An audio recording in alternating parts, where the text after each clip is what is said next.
แอดหวานจากแฟนเพจหวานชูการ์ Love Chinese Novel and Series นะคะขอบคุณทุกท่านที่ Subscribe ให้กำลังใจแอดหวานนะจ๊ะแอดหวานมีเอพิโซดที่30นะคะของเรื่องหมาป่าจอมราชันนะคะ The Wolf มาฝาก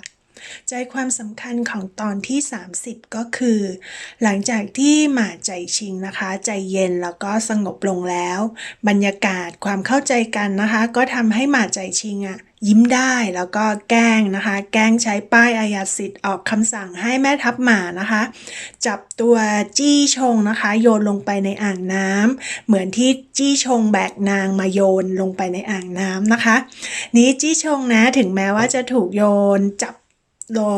ลงไปในน้ำนะคะแต่เมื่อเห็นรอยยิ้มของหมาใจชิงแล้วนะคะจี้ชงก็ดีใจมากค่ะส่วนแอดหวานนะคะเห็นน้องเสียจ้านยิ้มนะคะจี้ชงยิ้มแอดหวานก็ดีใจจ้า ทีนี้นะคะภาพก็ตัดไปทางด้านฉูขุยนะคะที่แคว้นหยางก็มอบหมายให้โป้หวังนะคะออกหมาป่าของเราเนี่ยเดินทางไปแสดงความยินดีกับท่านข่านจูนะคะท่านข่านคนใหม่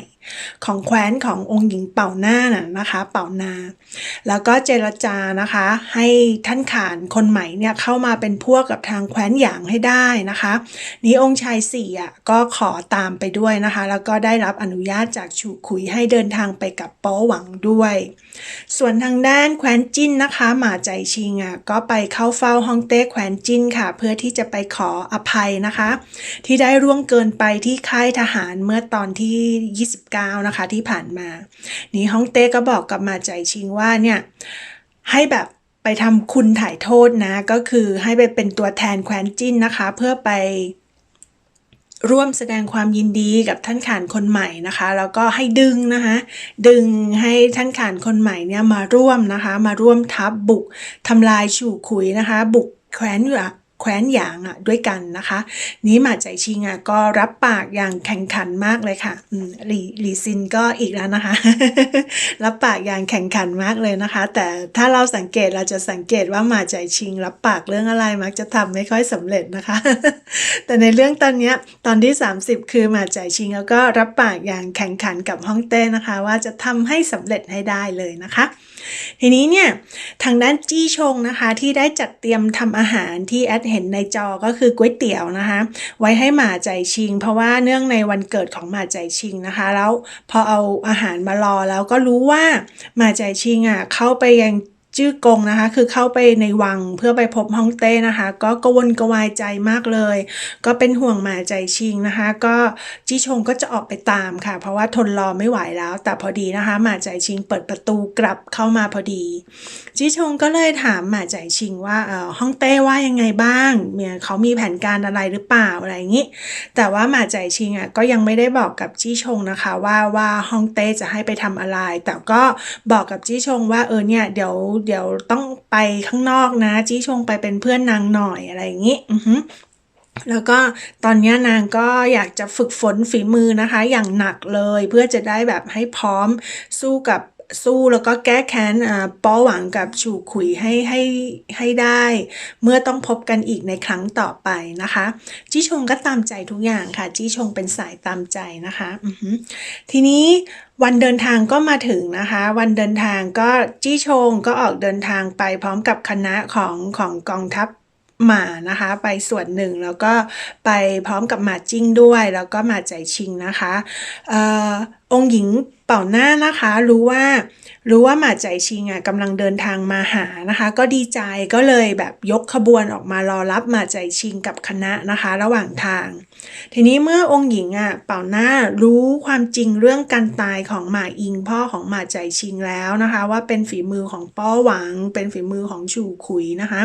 ก็โกรธแล้วก็เสียใจแทนหมาใจชิงมากๆเลยนะคะแล้วเป่าหน้าก็บอกว่านางจะช่วยหมาใจชิงแก้แค้นนะคะแก้แค้นป้อหวังแล้วก็จะแนะนำให้หมาใจชิงได้พบแล้วก็รู้จักกับท่านข่านคนใหม่นะคะนี้เป่าหน้าก็เสนอความคิดนะคะจัดเตรียมไว้แล้ว ล่ะก็บอกว่าให้มาใจชิงปลอมตัวเป็นคนรับใช้ละกันเนาะจะได้สะดวกในการแบบอยู่ใกล้แล้วก็จะได้พบกับท่านข่านเร็วขึ้นอะไรอย่างนี้แล้วทั้งหมดก็เลยตกลงกันตามที่เป่าหน้าบอกนะคะทีนี้ในระหว่างการเดินทางกลับของคณะของเป่าหน้าเนี่ยองค์หญิงเป่าหน้าก็ได้พบกับพวกหมาป่านะคะฝูงหมาป่าของป๋อหวังนี่จี้ชงยิงแล้วนะคะยิงหมาป่าล้มลงไปตัวหนึ่งนะคะจี้ชงกับเป่าหน้าก็บอกให้หมาใจชิงฝึกการยิงธนูเลยนี่ยิงซ้ำยิงหมาป่าที่ล้มนอนอยู่ตรงนี้ให้ตายซะนี่พอจี้ชงกับเป่าหน้านะคะออกไปจากตรงนั้นแล้วหมาใจชิงก็เหมือนกับว่าแบบจิตใจเมตตาไงคะก็หลับหูหลับตายิงก็ยิงไม่ถูกหรอกนะคะก็สรุปคือหมาใจชิงก็คือฆ่าหมาป่าไม่ลงค่ะนางก็ฉีกปลายกระโปรงสีชมพูของตัวเองนะคะไปทำแผลให้กับหมาป่าที่นอนบาดเจ็บอยู่แล้วก็เดินจากไปนะคะในระหว่างที่เดินอยู่ป้อหวังนะคะอองหมาป่าของเรามาพอดีค่ะแล้วมาเห็นแบบลูกน้องตัวเองนอนมีผ้าพันแผลอยู่อะไรเงี้ยก็เลยเดินตามนะคะเดินตามหมาใจชิงแต่ไม่รู้ว่าเป็นหมาใจชิงนะคะเพราะว่าหมาใจชิงเปลี่ยนเป็นชุดคนใช้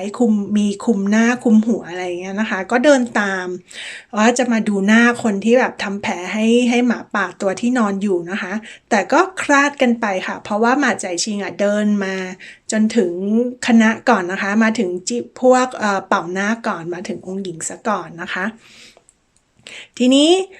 ฉากก็จะตัดมานะคะต่อมาในระหว่างที่หมาใจชิงในชุดคนรับใช้แบบอาหรับนะคะที่ปิดหน้าเห็นแต่ดวงตาเนี่ยยืนรอตรงตำแหน่งที่เป่าหน้าบอกว่ารอตรงนี้แหละเดี๋ยวท่านข่านจะเรียกเดี๋ยวพอท่านข่านเรียกใช้หรือเรียกพบอะไรเงี้ยก็เข้าไปเลยก็จะได้คุยกับท่านข่านเลยนะคะแต่ว่าก็ดันบังเอิญนะคะบังเอิญแบบละครบังเอิญแบบซีรีส์นะคะก็ดันถูกส่งตัวเข้าไปให้รับใช้ป้อหวังค่ะแล้วก็เกือบที่จะถูกอองหมาป่านะคะเกือบที่จะถูกแบบป้อหวังจับได้แล้วว่าเป็นหมาใจชิงอะไรเงี้ยกำลังจะแบบเอื้อมมือไปเปิดผ้าคลุมหน้าออกนะคะแต่พอดีที่องค์หญิงเป่าหน้าเข้ามาพอดีค่ะเข้ามาพาหมาใจชิงออกไปซะก่อนนะคะทีนี้พอตกกลางคืนนะคะท่านข่านเนี่ยก็จัดงานเลี้ยงต้อนรับป้อหวังกับองค์ชาย4แห่งแคว้นจิ้นนะคะทางเป่าหน้าเนี่ยก็พาจี้ชงกับหมาใจชิงเข้ามาพบกับท่านข่านด้วยนะคะก็เลยทั้งหมดก็เผชิญหน้ากันนะคะในห้องในกระโจมนี้นะคะนี้หมาใจชิงก็บอกท่านข่านนะคะเรื่องความโหดร้ายของฉู่ขุยที่แบบเป็นฆาตกรฆ่าล้างตระกูลหมาแล้วก็ฆ่าหมาอิงนะคะตระกูลแม่ทัพอะไรอย่างเงี้ยพ่อของนางนะคะแล้วก็บอกให้ท่านข่านโปรดระวังนะพวกคนแคว้นหยางไว้ให้ดีพวกเนี้ยหน้าเนื้อใจเสือนะคะและนี่ก็คือใจความสำคัญของตอนที่30นะคะนี่ก็เป็นทั้งหมดของเอพิโซดนี้อย่าลืมกดไลค์กดแชร์กด Subscribe ช่องหวานชูการ์ Love Chinese Novel and Series เพื่อจะได้ไม่พลาดชมเรื่องราวดีๆนะคะแอดวานอัปโหลดวิดีโอทุกวันจันทร์พุธและศุกร์ขอบคุณทุกท่านที่ติดตามแล้วพบกันใหม่ในวิดีโอหน้านะคะสวัสดีค่ะ